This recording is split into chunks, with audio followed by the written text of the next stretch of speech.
Number 1. I've had 2 paranormal encounters so far in my life, and I think that recounting the first one may have actually caused the second one. In 2004, when I was 6, my family took a road trip across country driving from Alabama to Arizona. After the first night of traveling, we stopped at this dirt cheap motel that was so crummy the individual rooms didn't even have bathrooms. There was just a community one in the lobby.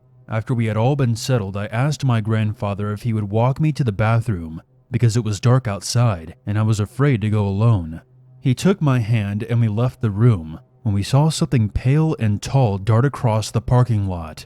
We both stopped in our tracks, too confused to be afraid.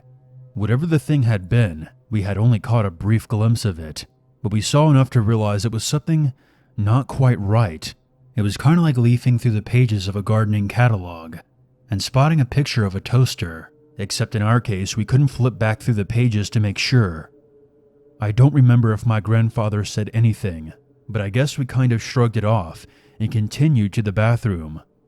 On our way back, I was babbling on to my grandfather about some cartoon.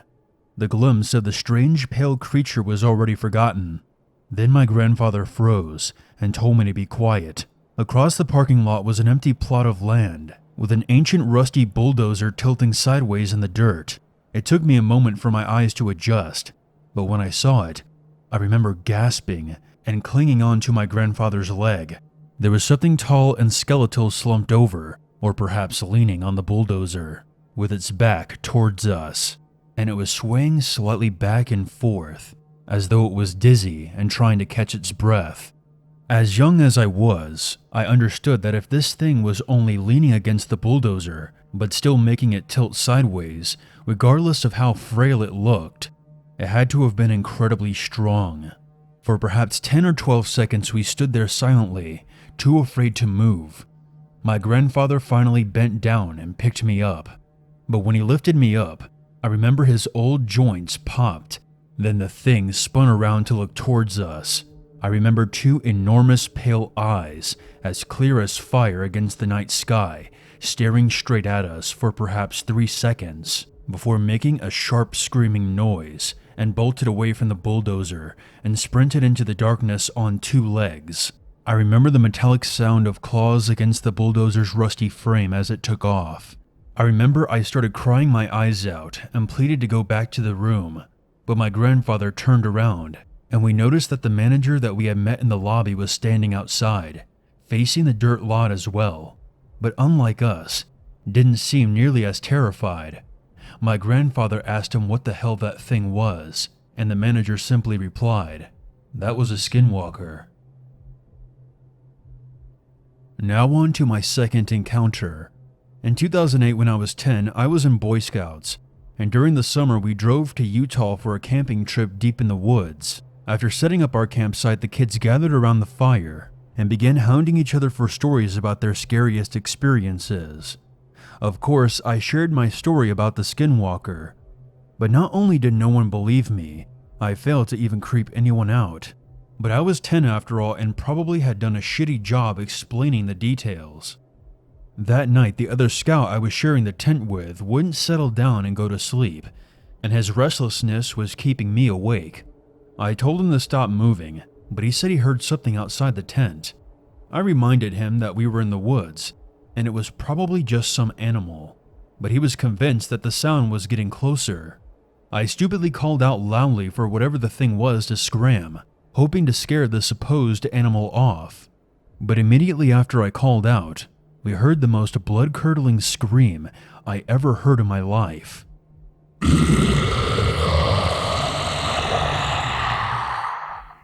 Imagine the roar of a mountain lion combined with the wail of a banshee. It lasted for about 25 seconds without stopping for a breath, and I'm not exaggerating, because after what felt like 10 seconds, I started counting.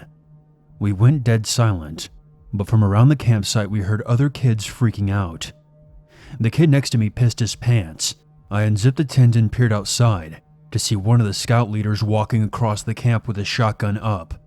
I looked in the direction he was walking and saw those exact same pale eyes peering out from the shadows.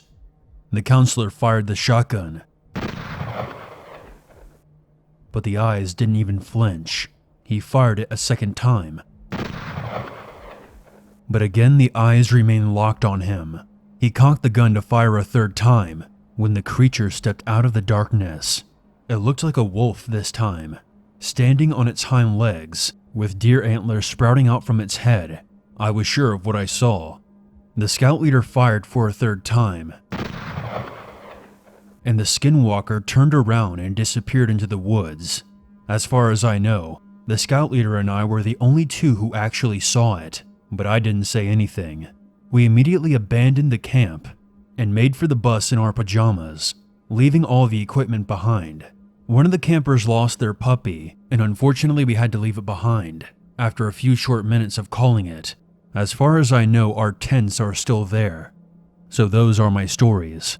I can't be sure if it was the same skinwalker both times, but the fact that I encountered a second one the exact same night I shared my experience with the first one, well, some coincidences are just too extreme. Who knows? If the scout leader hadn't been armed, it might have taken me back to the shadows with it. Let's hope after typing this out, it doesn't find me again. Number 2. So I want to tell this to the world while it's still fresh in my mind. A few weeks ago, my girlfriend and I were at my house alone watching TV. My parents were out for dinner in a movie, and my sister was spending the night at her friend's house. We both were draped across the couch, just channel surfing and making small talk, when my girlfriend asked if we had any beer. I got up from the couch and walked over to the kitchen, when I noticed our motion sensor light go off in the backyard. We lived on a residential street, but the lawns were fairly large and spacious, and there were several trees separating our property from our neighbors. Our backyard was all fenced in, because the people who lived in our house before us used to keep horses. Curious as to what might have set off the motion sensor light, I peeked outside, but I didn't notice anything suspicious. I saw our back porch, our pool, and at the far end of the lawn within the fence, the old barn that used to house the horses that we now keep our lawnmower in. Figuring it was nothing, I grabbed some beers and snacks and returned to the couch. My girlfriend was skimming through Netflix and selected a random episode of Top Gear, which was my dad's favorite show. She rested her head on my lap and started asking me questions about the show. But I couldn't really concentrate. From my spot on the couch, I could partially see through the kitchen window and noticed the motion sensor light flicking back on. For roughly an hour, I tried to ignore it, but the light was never off for more than a few seconds before it flicked back on again.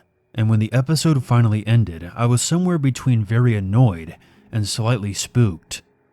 I told my girlfriend I was going out back for a moment and grabbed my flashlight. I decided to go around the backyard the long way through the garage so I could also find my baseball bat. But when I opened the door, the first thing I noticed was the garage door was up. The second thing I noticed were the wet footprints that led directly from outside in the darkness to where I was standing. I then doubled back. The shape of the footprints confused me. They didn't look like normal human feet. They looked curved or cloven, like an animal's. I felt my heart skip a beat. I was under the impression that when my parents left, they had shut the garage door. I had no idea that it was open this entire time. Leaning further into the garage, I noticed something had knocked off our pile of newspapers from the shelves. I could see a breeze blowing a few of them off, but the entire pile seemed hard to believe. I walked across the garage and stepped into the driveway, holding my flashlight and my bat. There was nothing in the front yard. I went around back to find the motion sensor light was on, and even more strange, a single newspaper page was fluttering lazily in the breeze against the fence. I know it sounds cliche, but I was sure in that moment that I felt eyes on me, and all of a sudden I felt very exposed and vulnerable. I raced around to the front of the house, shut the garage door, and walked back inside. My girlfriend saw the look on my face and asked me what was wrong, but I told her to stay quiet, and I turned off all the lights inside. Then I walked through the darkness into the kitchen and manually turned off the motion sensor light, plunging the backyard into darkness. My girlfriend was actually keeping it together pretty well, despite my behavior, and asked what she needed to do to help. I had her double check the front door, while I called my dad. When he picked up, he said he was in the movie and couldn't talk, but I quickly explained that someone had been in our garage and was possibly now prowling around in our backyard. My dad gave the generic answer of a parent who was pretty confident his kid was worried about nothing and that he would be home soon. Then he hung up. I tried to calm myself down and think logically. Those footprints could have been made by some random animal, and our motion sensor light could have been simply malfunctioning. My girlfriend returned to the kitchen, and we both sat at the table in darkness, our eyes adjusting to the light, whispering to each other about what to do next. That's when we both heard it. I remember the exact moment because we were both cut off in mid-sentence. From somewhere outside in the distance, we heard what sounded like hooves against concrete. My brain snapped into action, and I had one of those adrenaline-charged moments where you act without thinking. I leapt up and turned on the motion sensor light again and flooded the backyard with light. That's when we saw it, and my girlfriend screamed. Standing out by the pool was an extremely tall humanoid figure with a hooked face and long antlers growing out from its head. When the lights came upon it, it turned and made eye contact with us for perhaps 2 seconds. It then sprinted across the yard towards the barn. I heard the heavy clomping footsteps as it ran across the pavement surrounding the pool. I remember being amazed with how fast it had been moving, and it disappeared into the darkness of the barn. After sprinting 60 or so yards in a matter of a few seconds, my first instinct was that it had to be some kind of sick prank, like that clown thing that was happening for a while, and that maybe it was just a guy in a suit. But what shook me was how nimbly it had moved, as well as how quickly. My girlfriend pressed her hands to her mouth and kept screaming into her palms as I flung open the sliding door to the backyard and pointed the flashlight at the barn. I remember taking 2 steps out into the yard when my flashlight caught its eye shine. From inside the barn, it was staring back at us.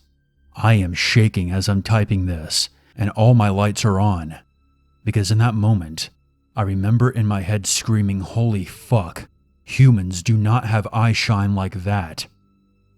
I ducked back into the house, slammed the door and locked it.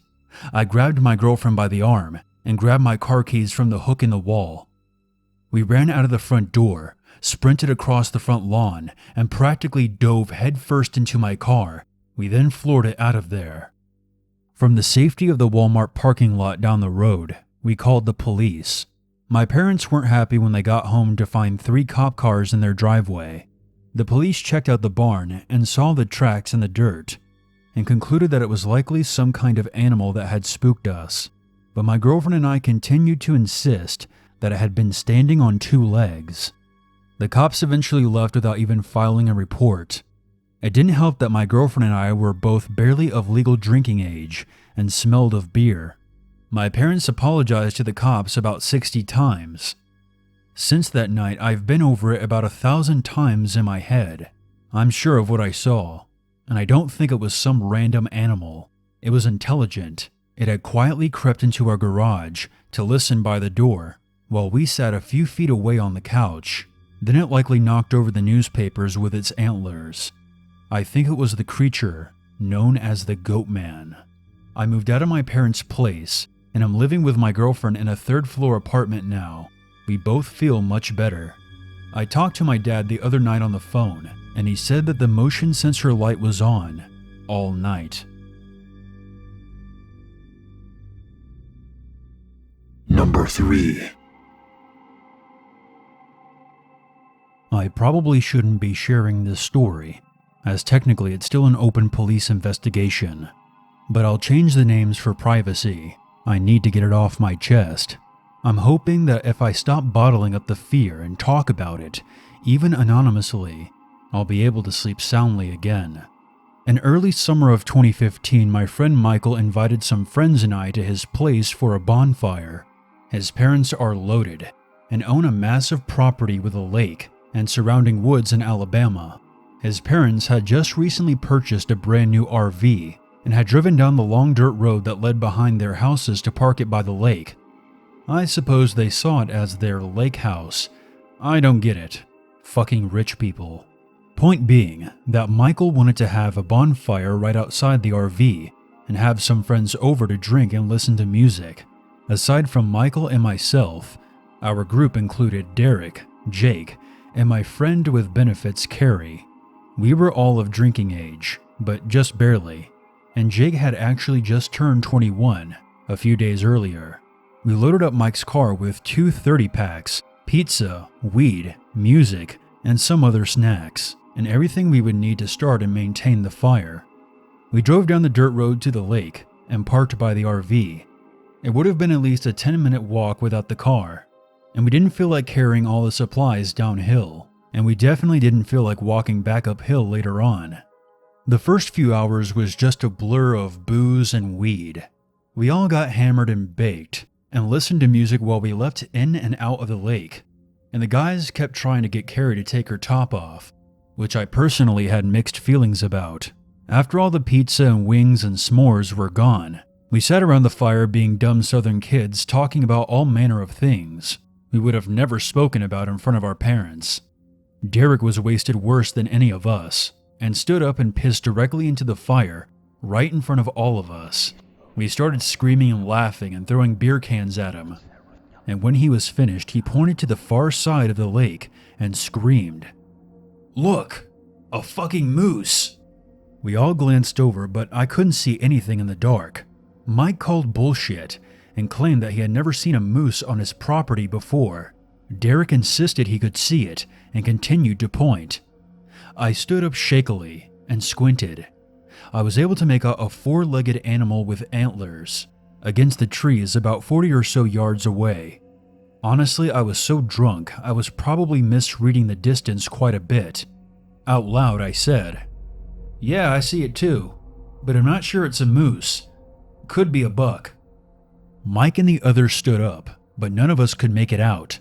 Derek grabbed his cell phone and said he was going to take a selfie with it. Jake and Mike immediately laughed and told him to do it. I told him it was probably not worth it, because I didn't want him slipping and falling in the lake, as drunk as he was. In retrospect, I don't know if this had anything to do with the events that unfolded. We didn't mention it to the police, but I'll add it here anyway. There came a long, wailing cry from the direction of the woods.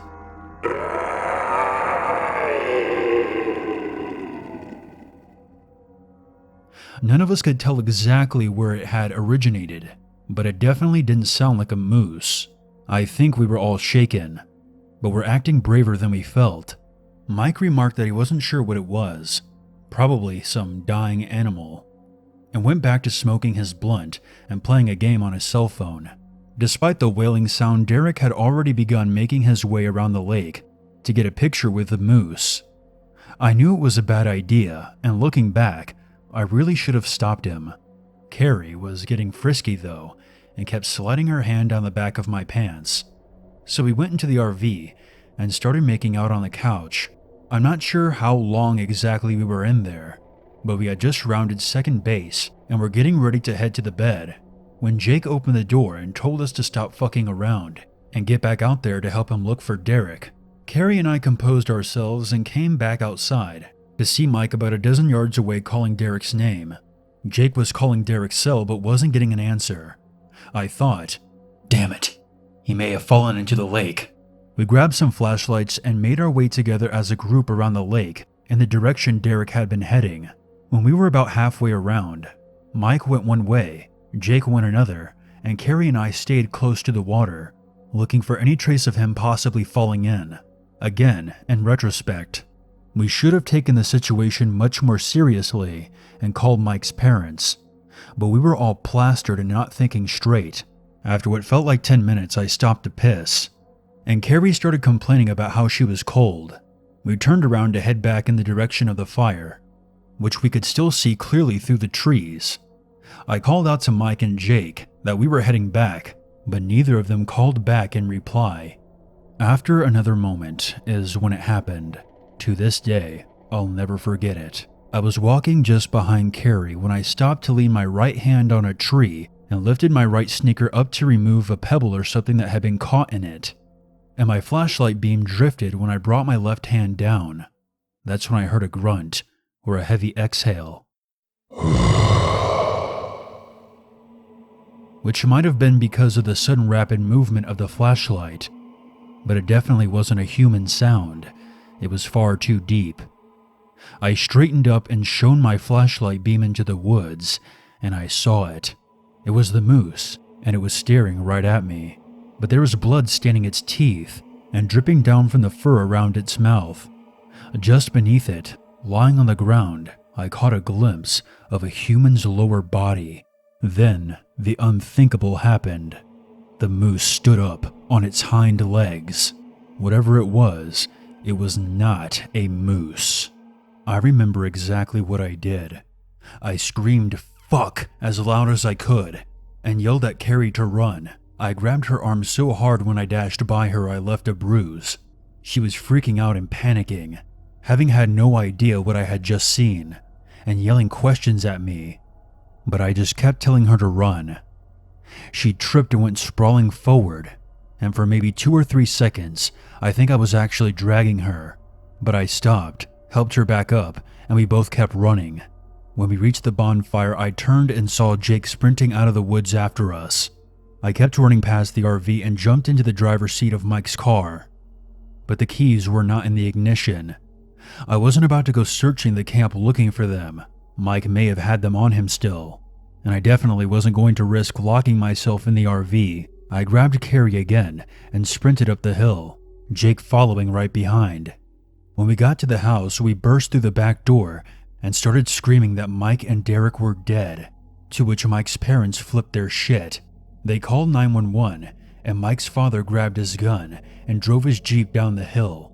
I vomited twice as Carrie cried, and Jake kept frantically screaming that he had found fresh blood. Mike's mother kept yelling at us, demanding to know what we saw, but I couldn't say anything, except, "It wasn't a moose. It wasn't a moose. It wasn't a moose." Long story short, Mike and Derek are still missing to this day. The police arrived, swept the area, and while they did find 2 separate spots on the forest floor where there was fresh blood, they never found any bodies. The cops suspected foul play, of course, and we were the prime suspects. Carrie had bruises on her arm and a twisted ankle. Jake had blood all over his sneakers, and I was sweating profusely with my adrenaline levels through the roof. Not to mention we were all drunk out of our minds. We were all brought in for questioning. I told them I saw some kind of animal squatting over a body, soaked in blood. They asked me if it could have been a guy in a suit, and I suppose that's not impossible, but when I made eye contact with it, I got such an intense feeling of dread and foreboding. I honestly doubt it was human. The eyes seemed to whisper, "You're next." They searched the woods for days and sent divers into the lake. If you live in southern Alabama, you may have heard about the investigation at the time. It was on the news. There wasn't enough evidence to press charges on any of us, so they had to let us go. Though Mike's family and Derek's mother are convinced that we had something to do with it, and to this day are still trying to build a case against us. Carrie and I don't talk anymore, and Jake actually moved out west. I know what you're thinking. I was drunk, stoned, and probably seeing things. And yeah, that is possible. But the fact is that 2 young men disappeared, and they both lost a lot of blood just before they did. I've spent a lot of time staring at the ceiling during my sleepless nights, and after doing some research on the internet, I've come to my own personal conclusion that what I saw was a Wendigo. It's the only explanation that sits right with me. Not that that matters much, because ever since that night, in every dark room and shadow, I feel like I see those eyes staring back at me.